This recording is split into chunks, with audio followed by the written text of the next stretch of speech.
5ই March বেলা 12:30 ঘটিকায় ভারত-বাংলাদেশ সীমান্তে ফেনী নদীর উপর মৈত্রী সেতু পরিদর্শন করলেন বাংলাদেশ নিযুক্ত ভারতের ডেপুটি হাই কমিশনার বিনয় জর্জ। বাংলাদেশের রামগড় দিয়ে এসে তিনি বাংলাদেশের দিকে আইসিপি নির্মাণ কাজ পরিদর্শন করলেন। পরবর্তী সময় সাবরুম নবীনপাড়ায় ফেনী নদীর উপর মৈত্রী সেতুর মাঝখানে এসে ভারতের দিকের এলপিআইএ চেয়ারম্যান দেবাশিস নন্দী, বিএসএফ আধিকারিক অভিমন্যু ঝা সহ অন্য আধিকারিকদের সাথে কথা বলেন। Bureau report, AGT live 24/7।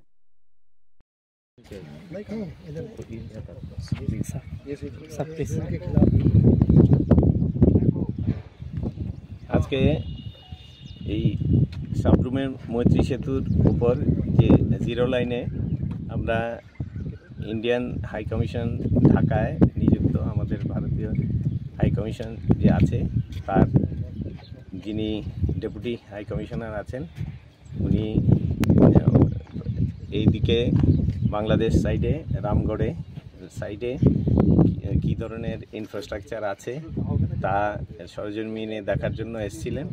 এসে কারণ এটা আমরা অনেক দিন ধরেই প্রতীক্ষায় আছি যে এই দিক দিয়ে কী কবে যাত্রী পারাপার বা মালামাল পারাপার হবে সেটার অপেক্ষায়।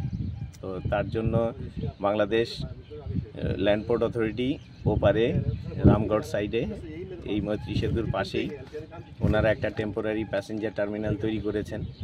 তো সেটা উনি পরিদর্শন করলেন এবং আজকে জিরো লাইনে ব্রিজের ওপরে আমাদের সাথে একটা সৌজন্য সাক্ষাৎকারে আমরা মিলিত হই এবং আমাদের সবার মধ্যে একটা সৌজন্যমূলক আলোচনা এবং এটা শুধুমাত্র এটা এই কিভাবে এখানে যাত্রী পারাপার করা যায় বা কিসা হবে এগুলো নিয়ে পরবর্তী পর্যায়ে আলোচনা হবে।